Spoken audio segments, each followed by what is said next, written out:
Paalala, ang video na tatalakayin natin ngayon ay maaaring mag-iba sa ilalabas na anime. Hindi ko inaangkin ang mga drawing o anumang materyales na ipapakita. Ang layunin ko ay magpakita ng suporta at magbigay ng impormasyon tungkol dito. Ang lahat ng kredito ay mananatili sa mga orihinal na may-ari. Maraming salamat at huwag niyo kalimutan mag-subscribe sa Sidar Anime TV at follow sa Facebook page ng Sidar Anime TV. Maraming salamat mga lods.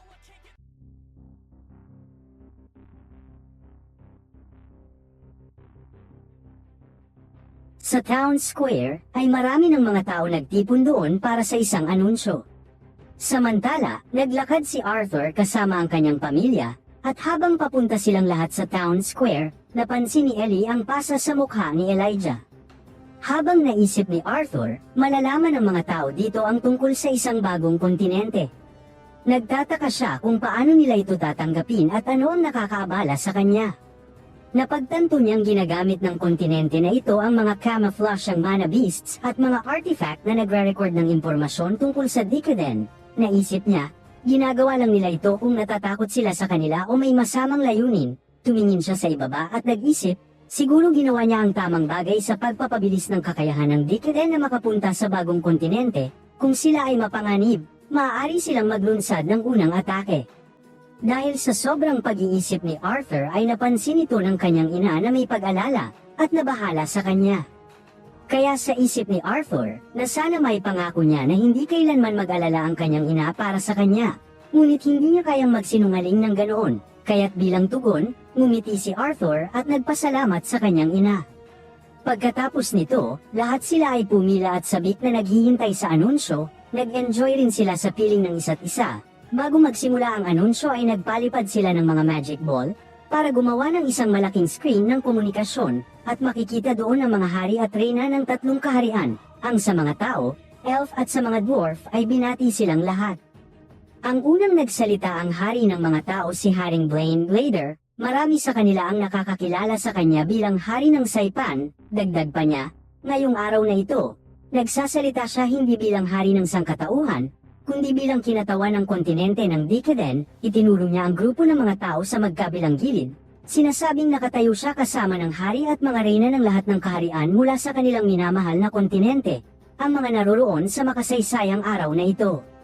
Narinig ang mga tao na nagtipon sa lugar ng anunsyo na lumuhad sa harap nila.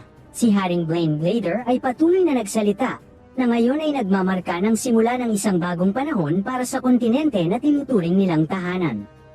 Aniya, alam niyang marami sa kanila ang may kamalayan sa galit na namagitan sa mga tao at mga elf noon. Dagdag pa ni Haring Blaine, kahit ang mga dwarf ay itinuturing lamang noon na mga kasosyo sa negosyo, ngunit ngayon, nais nilang baguhin ang ganitong pananaw.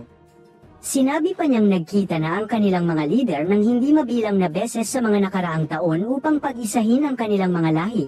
2 taon na ang nakalilipas. Nagkasundo sila na pahintulutan ang mga miyembro ng lahat ng lahi na maging mga adventurer.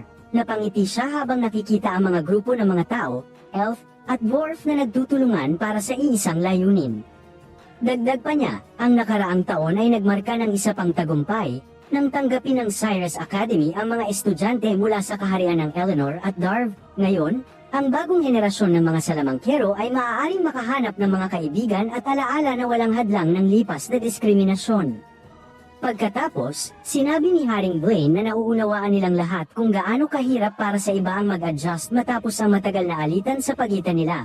Gayunpaman, hinimok niya silang kalimutan ang nakaraan at anumang diskriminasyong dala nito. At mag-isip ng lampas dito, binuksan niya ang kanyang mga bisig at nagsabing, kung hindi para sa inyo, gawin ito para sa inyong mga anak at para sa kinabukasan ng kontinenteng ito. Gayunpaman, habang pinagsusumikapan ng mga tao ang layuning ito, itinuro ni Haring Blaine ang hari ng mga elf at hiniling na magbigay rin ito ng opinyon.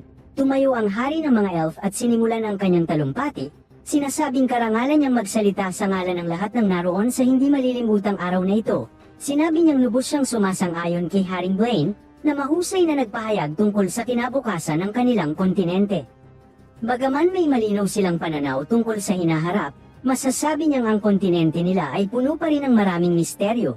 Dagdag pa niya, sila ay nasa kanilang tinubuang lupa, ang Decadent, kung saan may mga lugar na napakapanganib na walang nangangahas na galugarin. Ngunit, tanong niya, Paano kung sabihin niyang may mas malalaking misteryo at panganib na naghihintay sa kanila? Nagpatuloy siya, sinasabing hindi sila nagkakamali, kapwa mamamayan ng Decadent, dahil ngayon ay formal nilang inaanunsyo na mayroon silang ebidensya ng isa pang kontinente. Sa sandaling yun, nagsimula ang mga tao sa pagtitipon na magtanong sa isa't isa. Naguguluhan at nagtataka kung ano ang ibig sabihin nito para sa kanila. Sa gitna ng kaguluhan, nag-iisip si Arthur na maaaring hindi maganda ang magiging pagtanggap ng balitang ito sa iba. Itinaas ng hari ng mga elf ang kanyang kamay upang patahimikin ang mga tao at sinabing wala pa silang gaanong impormasyon. Kaya't marami ang tanong, ang alam lang nila ay may isa pang kontinente na puno ng misteryo, pakikipagsapalaran, at posibleng panganib. Sinabi niyang may ebidensyang nagpapakita na sinubukan nilang makipag-ugnayan, ngunit ang kasalukuyang teknolohiya sa magkabilang panig ay hindi pa pinapayagan ang paglalakbay ng ganoon kalayo. Habang nagtatalumpati ang hari ng mga elf at nagkakagulo ang mga tao, tumayo ang hari ng mga dwarf mula sa kanyang upuan, lumapit sa hari ng mga elf, itinulak siya pabalik, at hiniling na huminto ito. Ngunit, sa presensya ng hari ng mga dwarf, natahimik ang mga tao at kumalat ang katahimikan. Nilinaw ng hari ng mga dwarf ang kanyang lalamunan at sinimulan ang kanyang talumpati.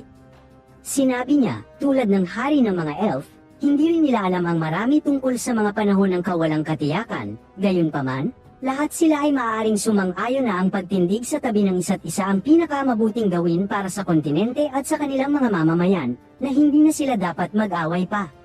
Bagaman ang kanilang anyo ay maaaring magkaiba, at ang kanilang mga kultura ay maaaring magkasalungat, pinapaalala niya sa lahat na sila'y isinilang sa iisang kontinente, ang Decadent, sinabi ng hari ng dwarf, na may ngiti, na siya mismo ay ipinagmamalaki yun at umaasa na ang mga susunod na henerasyon ay mararamdaman ang parehong pagmamalaki tungkol sa kanila. Narinig niyang nagsimulang pumalakpak ang mga tao, habang sina Arthur at Elijah ay tumayo sa tabi niya, masiglang pumapalakpak. Itinuro ng hari ng mga dwarf ang pinto at sinabing ang pagsasama-sama ng tatlong lahi at kaharian ay mangangailangan ng panahon at pagsisikap, ngunit, sa araw na ito, magtatalaga sila ng 6 na individual na pinaniniwalaan ng mga maharlikang pamilya na pinakamamatapang, pinakamaingat, pinakamatalino, at pinakamakapangyarihan sa kani-kanilang mga bansa. Itinuro ng hari ang 6 na tao at sinasabing sila ang kakatawan sa bawat isa sa tatlong lahi sa isang kontinental na antas. Ang pangunahing layunin ng 6 na individual na ito ay ipagtanggol at panatilihin ang kapakanan ng The Convent. Sila ay makikipagtulungan sa mga pinuno ng kontinente upang masiguro ang proteksyon ng kanilang tahanan habang sila ay sumusulong sa kapanapanabik na bagong yugto para sa kanilang mga tao. Ang mga individual na ito ay mula ngayon kikilalanin bilang The Six Lances. Ang bawat lance ay sumisimbolo sa kanilang ugnayan sa kanilang kaharian at sa buong kontinente. Kinuha ni Haring Blaine ang kahon, lumapit sa harapan, at nakita ng lahat ang ibang mga hari at prinsesa na tumayo at pumwesto sa tabi niya. Binuksan ni Haring Blaine ang kahon at ipinakita ito sa lahat ng naroroon, na naglalaman ng 6 na singsing. Tumayo sa tabi ang mga hari at reyna. Pagkatapos, kinuha ang singsing mula sa kahon at isinuot ito sa isa sa 6 na tao, isang babaeng nagngangalang Alea Triscan. Sinundan ito ng pangalawang tao, ang babaeng si Veray Oray, at sumunod naman ang ikatlong tao, isang lalaki na nagngangalang Alfred Warren. Ganito rin ang ginawa sa ika-4 na tao, ang babaeng si Aya Grephin. Sumunod ang ika-5 tao, isa ring babae na nagngangalang Micah Earthborn. Sa wakas, dumating na ang pagkakataon ng ika-6 na tao, na si Baron Whites, ang kapatid ni Lucas. Nang marinig ni Elijah ang pangalan ni Baron Whites, nagulat siya at tila hindi makapaniwala, ngunit patuloy ang seremonya at tumayo ang 6 na ito sa hanay habang binibigyan sila ng pagpupugay ng mga tao. Sinabi ni Haring Blaine sa Six Lances na way protektahan nila ang kanilang kontinente at dalhin ito sa karangalan. Dagdag pa niya, sa lahat ng naghahangad maging isang dakilang salamangkero, magsikap silang maging isa sa Six Lances balang araw, dahil kahit ang langit ay hindi limitasyon, habang si Arthur ay nakatitig sa kapatid ni Lucas. Habang iniisip niya ang araw ng anunsyo, isang malamig na realidad ang bumalot sa kanya. Si Lucas Whites, na ang pagsuway at pagtataksil ang nagdulot ng pagkamatay ng karamihan sa kanilang grupo, ay ginamit ang kapangyarihan at koneksyon ng kanilang pamilya upang makaligtas sa kanyang mga kasalanan. Pinagsabihan si Arthur na ang paghihiganti laban kay Lucas ay isang tiyak na pagpapatiwakal, dahil nasa likod nito ang kanyang nakatatandang kapatid, isang makapangyarihang salamangkero at ngayon ay isa ng Lance. Samantala, gabi na at tapos na ang paghahanda para sa kaarawan ni Ellie. Nakatayo si Arthur sa pintuan upang salubungin ang mga bisita. Narinig ni Arthur na sinabi ng ginang sa kanyang anak na babae na anyayahan si Arthur na sumayaw. Lumingon si Arthur sa kabilang dako at nakita niya si Elijah na dumidiskarte sa babae. Dahil sa kanilang masarap na usapan, bigla na lang natapon ang iniinom ni Elijah sa kanyang damit, kaya pinagtatawanan siya ng babae, habang si Arthur ay pinigilan ng tawa at nagkunwari na walang nakita, pero napansin ito ni Elijah. Nang nakahanda na ang lahat, bumababa na si Ellie kasama ang kanyang ina, na nakatakip ang mata. Nang dumating sila, binuksan na ng ina ni Ellie ang mga mata nito. Bumungad sa kanya ang masayang pamilya at mga kaibigan, na binati siya ng maligayang kaarawan, at masaya si Ellie na nagdiriwang sa kanyang kaarawan na may mahika at tugtugan. Ilang sandali nagsalita si Ray, na bago magsimula ang susunod na bahagi ng salo-salo, nais niya munang pasalamatan ang bawat isa sa inyo sa ngalan ng kanyang mahal na anak na dumaan upang ipagdiwang ang kanyang kaarawan. Siya ay labis na pinagpala sa buhay na ito. Ngunit walang mas malaking kaligayahan kaysa magkaroon ng pagkakataon na magsayaw ang kanyang minamahal na anak na lalaki at anak na babae sa kanilang unang sayaw. Nagulat si Ellie at tumingin ng may pagtataka sa kanyang ina. Ang asawa ni Vincent ay nagtanong kay Alice, na kung alam ba niya na sina Ellie at Arthur ang dapat magsayaw at kung sila ba ay nagsanay para dito. Galit na tumingin si Alice kay Ray. Iniisip na papatayin niya ito, at sinagot niya si Helstia, nang hindi talaga, sa malungkot na ekspresyon. Lumapit si Ellie sa kanyang ina, nagtanong kung ano ang dapat nilang gawin dahil hindi niya kayang sumayaw. Lumapit si Arthur kay Ellie at inaanyayahan itong sumayaw. Pumayag si Ellie nang may pag-alinlangan, hinudyatan na ni Ray ang mga musikero, at nagsimula na silang magsayaw. Habang si Helstia at Alice ay hindi makapaniwala sa kanilang nakita, kahit wala silang practice, masaya namang nagsasayaw si Arthur at Ellie. Ginamit ni Arthur ang kanyang mahika sa kanilang sayaw. Natapos ang kanilang sayaw na may masayang palakpakan. Sa isip ni Arthur, siguro nga, may gamit pala ang mga aralin niya sa ballroom dance nung nakaraang buhay niya. Naging masaya ang kanyang magulang at si Ellie. Napatingin si Arthur nang nagsalita si Gideon, na nagsabing, isang nakakadiring magandang pagtatanghal. Pwede ba silang mag-usap? Samantala dumaan lang ang kaibigan ni Arthur na elf sa kanilang bahay. Sa kabilang dako, umakyat sina Arthur at Gideon sa terasa para mag-usap habang si Gideon, na sumusunod sa kanya, ay nagtanong ng may iritasyon, nagpe-perform ba siya ng one-man play o ano? Sumagot si Arthur, sana hindi niya nasira ang party ng kanyang kapatid, para lang makausap siya.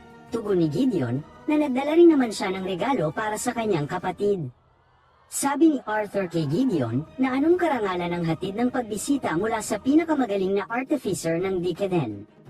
Tugon ni Gideon, lasang-lasa niya ang sarkasmo sa mga salita nito, na akala ni Gideon na gusto niyang malaman, na inaprubahan na ng council ang disenyo ng kanyang barko, na-refine na niya ang blueprint, at kasalukuyan na itong ginagawa.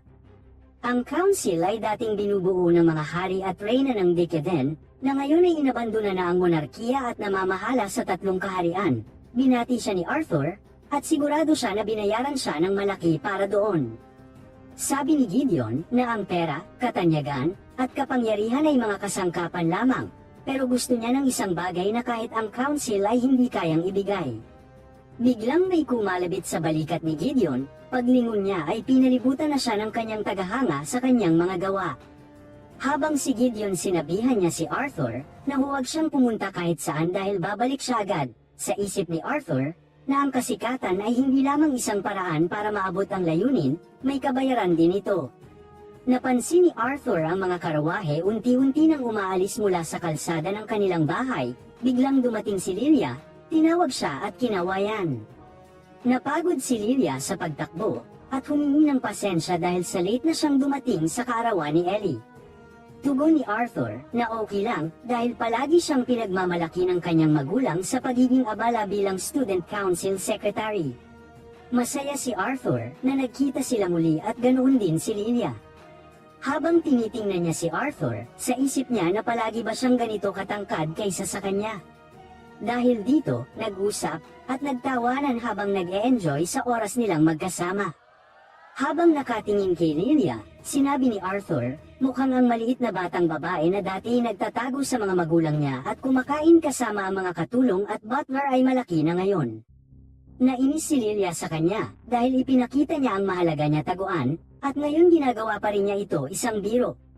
Sabi ni Arthur na ang hirap naman kasing hindi banggitin na matapos kang ma-stress tungkol sa hinaharap, ay napakahusay ng nagagawa niya ngayon sa pinaka-prestihiyosong paaralan ng mga salamangkero sa Decadent.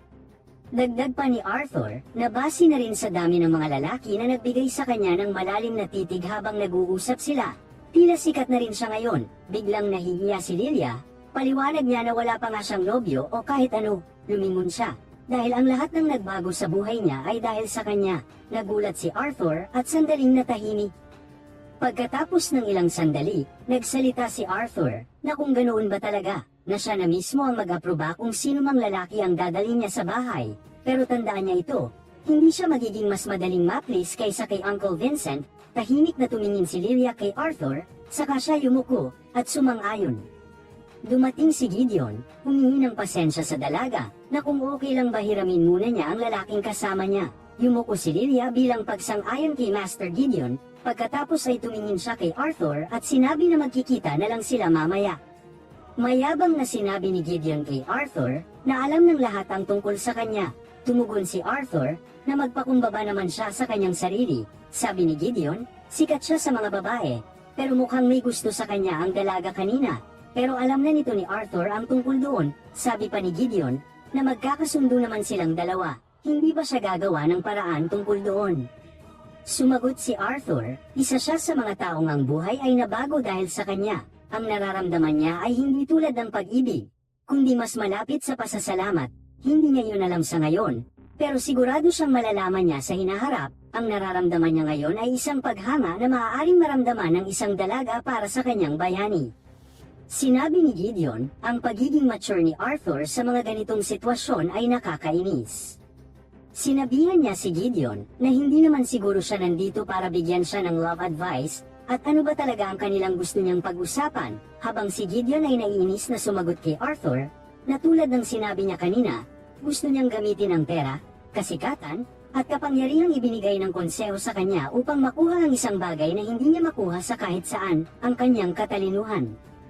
Tugon ni Arthur, na nagkaroon na siya ng mga pagdududa matapos siyang bigyan ng blueprint para sa steam engine, ayaw niyang baguhin pa ang kung paano gumagana ang mundong ito higit pa sa ginawa na niya.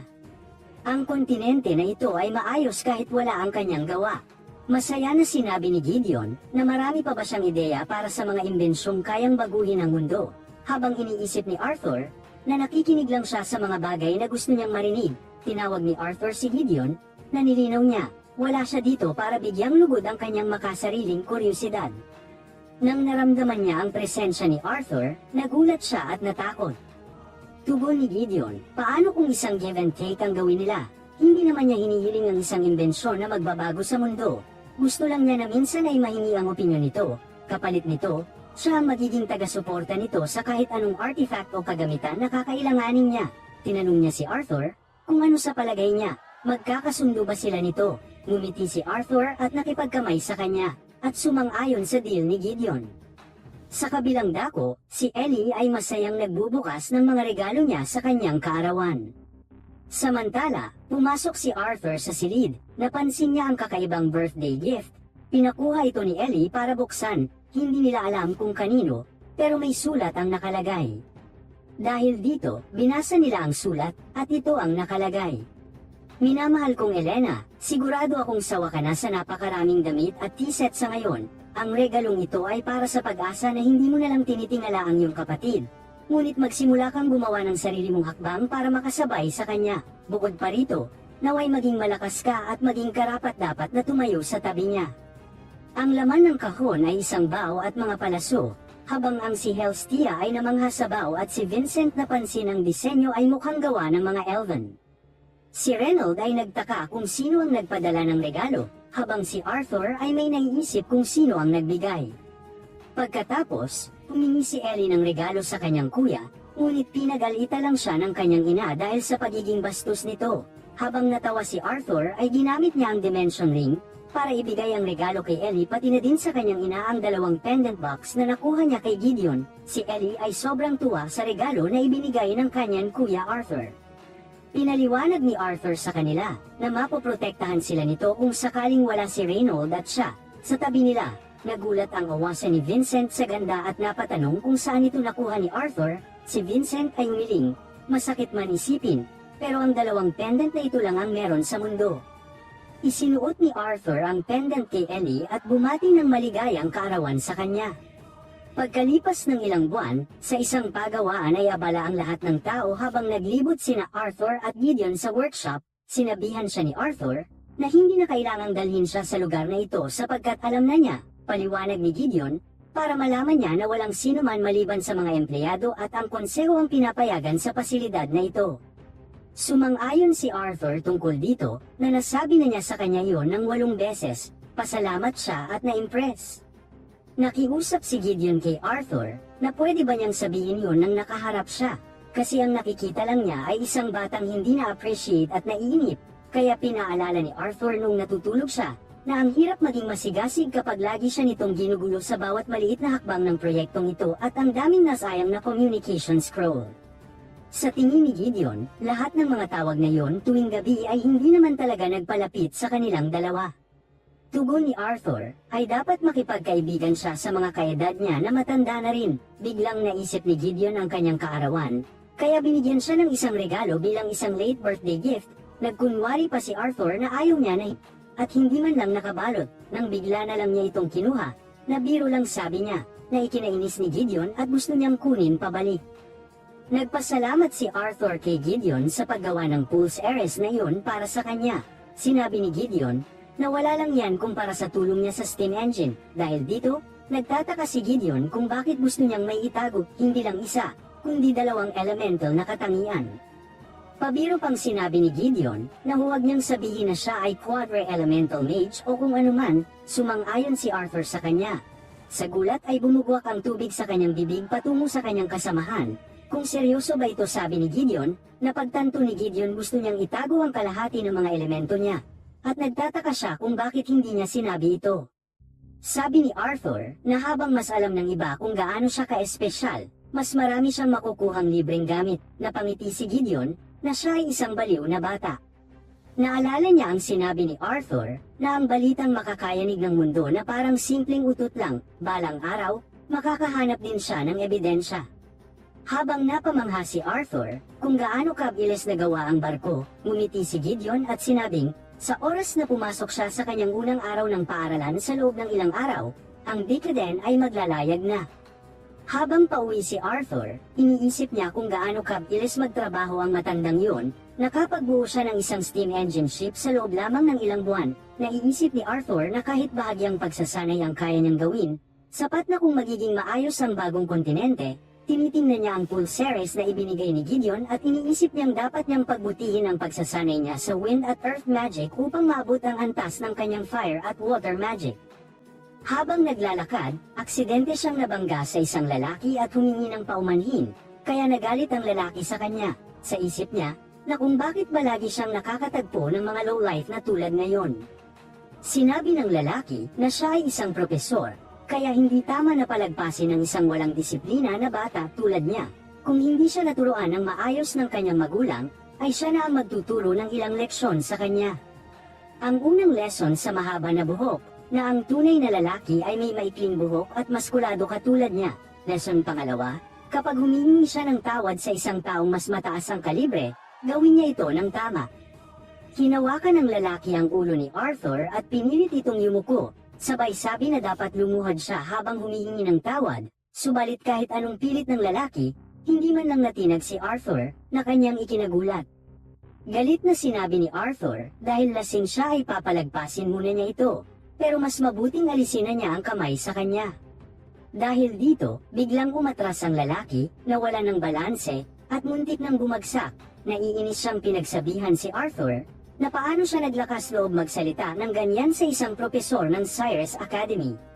Napahinto si Arthur, at sinabi ng lalaki, na mukhang pamilyar siya sa mahika, pero kung mag-aaral siya sa paaralan ay magtago na siya, dahil tatakutin niya ito at tuturuan ng disiplina.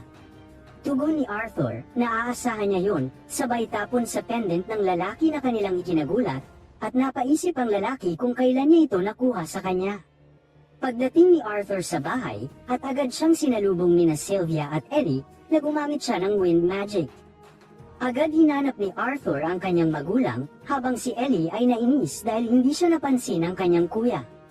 Nagtipon silang lahat sa sala dahil sa pagdating ng mga package galing sa Cyrus Academy. Ang mga laman nito ay mga uniform sa kanilang paaralan, at ibinigay ng kanyang ina ang kanyang package. Habang iniisip niya mula sa pagiging ulila, naging hari, naging bata, at adventurer. Sa wakas, magiging estudyante na rin siya. Ano pa kaya ang itutulo ng mundong ito para sa kanya, habang ang lahat ay excited sa kanilang first day of punk sa kanilang paaralan. Dito nagtapos ang ating Season 3, at papasok na tayo sa panibagong hamon ni Arthur sa Season 4. At talakayin natin kung ano ang magaganap sa Season 4 sa paglalakbay ng ating pangunahing tauhan sa mundong ito. Nagsimula ang kabanata kung saan ang ating bida ay pumasok na sa isang paaralan. Gaya ng isang tipikal na normal na paaralan, hindi na mawawala ang mga bully na hindi naman aatrasan ng ating bida. At gaya ng isang normal na binata na in love si Elijah sa prinsesa na babaeng elf, habang ito ay nagtatalumpati, ngunit alam naman natin na siya ay mabibigo lang sa kanyang pag-ibig dahil ang puso ng dalaga ay nasungkit na ng ating bida.